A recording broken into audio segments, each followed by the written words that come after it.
భారీ వర్షాలకు హైదరాబాద్ జంట జలాశయాలకు వరద పోటెత్తింది. నిన్న మధ్యాహ్నం నుంచి జీహెచ్ఎంసీ పరిసర ప్రాంతాల్లో భారీ వర్షం కురుస్తుంది. వర్షాలకు వరద పోటెత్తడంతో హిమాయత్ సాగర్, గండిపేట చెరువులు నిండుకుండలా మారాయి. ఉస్మాన్ సాగర్ 4 గేట్లు 3 అడుగుల మేర, హిమాయత్ సాగర్ 3 గేట్లు 4 అడుగుల మేర ఎత్తి నీటిని విడుదల చేస్తున్నారు అధికారులు. ఇక ఉస్మాన్ సాగర్ పూర్తిస్థాయి నీటి మట్టం 1790 అడుగులు కాగా ప్రస్తుతం వరద 1789 అడుగులకు చేరుకుంది. 1500 క్యూసెక్ల ఇన్ఫ్లో వస్తుండగా 1352 క్యూసెక్ల అవుట్ఫ్లో కొనసాగుతుంది.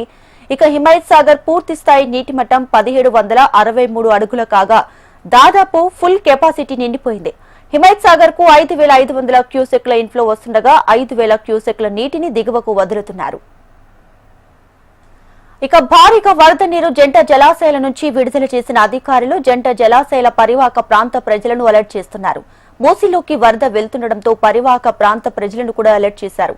హిమాయత్ సాగర్ నుంచి వరద నీటిని రిలీజ్ చేయడంతో సమీపంలో ఓఆర్ఆర్ సర్వీస్ రోడ్డులో రాకపోకలకు అంతరం ఏర్పడింది. బ్రిడ్జ్ పై నుంచి వరద వెళ్తుండటంతో రాజేంద్రనగర్ నుండి నార్సింగి వెళ్లే సర్వీసు రోడ్డుని అధికారులు తాత్కాలికంగా మూసివేశారు. ఇక రాజేంద్రనగర్ సర్వీస్ రోడ్డులో ప్రయాణించే వారు రాజేంద్రనగర్, బుద్వేల్, కిస్మత్పూర్, బండ్లగూడ జాగీర్ మీదుగా రాకపోకలు సాగించాలని ట్రాఫిక్ పోలీసులు సూచిస్తున్నారు.